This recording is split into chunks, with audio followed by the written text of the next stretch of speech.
Bismillahirrahmanirrahim.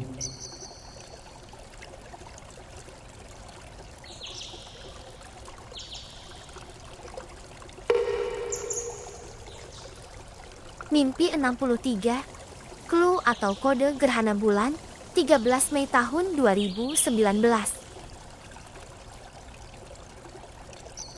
Aku bermimpi sedang berada di sebuah kampung. Aku mendengar orang-orang ramai dan heboh ingin menyaksikan gerhana bulan di Tanjung Kaelu atau Kabupaten Lombok Utara. Mereka berkata, ini fenomena langka dan tempat yang paling terkenal untuk bisa menyaksikan kejadian itu adalah di Kaelu. Aku bersama Tiara langsung berangkat sore itu bersama banyak orang ke tempat itu, yaitu di Kaelu. Sesampainya di sana hari sudah malam, dan tempat yang kami kunjungi itu terlihat seperti dalam hutan pariwisata yang masih alami. Dan ada kampung kecil di sana.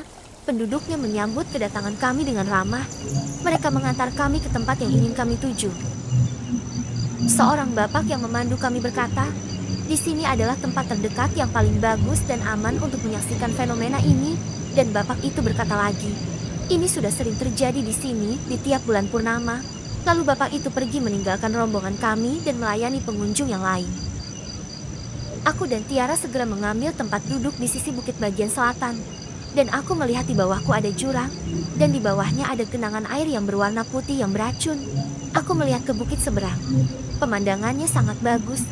Aku melihat ada gua-gua kapur yang berwarna putih dan sangat banyak. Dan di dalamnya ada lampu yang mempercantik penampilan gua kapur itu.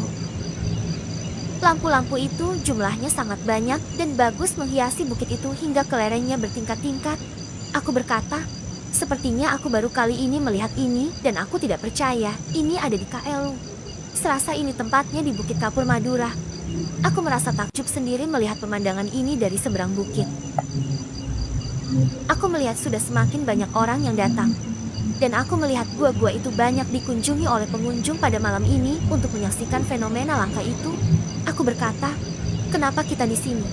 Seharusnya di Gua Putih itu tempat yang bagus. Orang yang duduk di sebelahku berkata, di sini adalah tempat terdekat, terjelas dan teraman menyaksikan fenomena ini.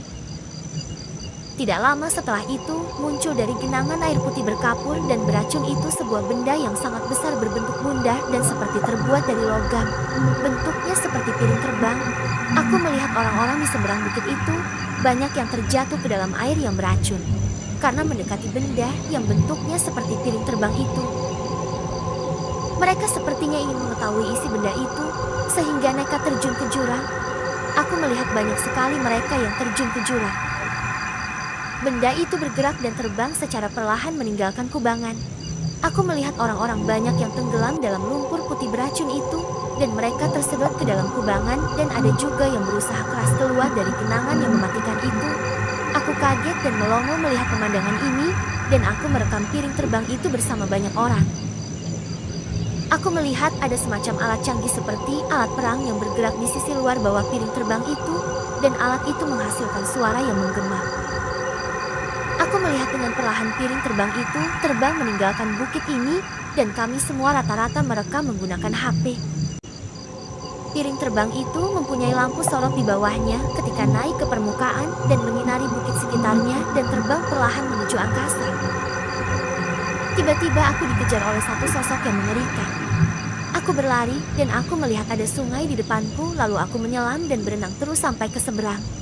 Aku tidak tahu mengapa sosok yang sangat menyeramkan itu terus mengejarku. Aku menepi dari sungai. Aku melihat sosok itu masih ada di seberang. Ia bisa mencium aroma tubuhku dan aku kembali menyelam.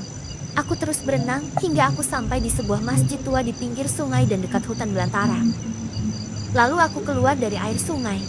Aku melihat ada seorang perempuan tua yang hendak mengambil air wudhu. Ia melihatku dan ia memberiku sarung lalu mengajakku berwudhu. Pada saat aku berwudhu, seketika sosok yang menyeramkan itu langsung menghilang dan tidak mengikutiku lagi. Lalu aku sholat di dalam masjid tua itu. Lalu aku terbangun.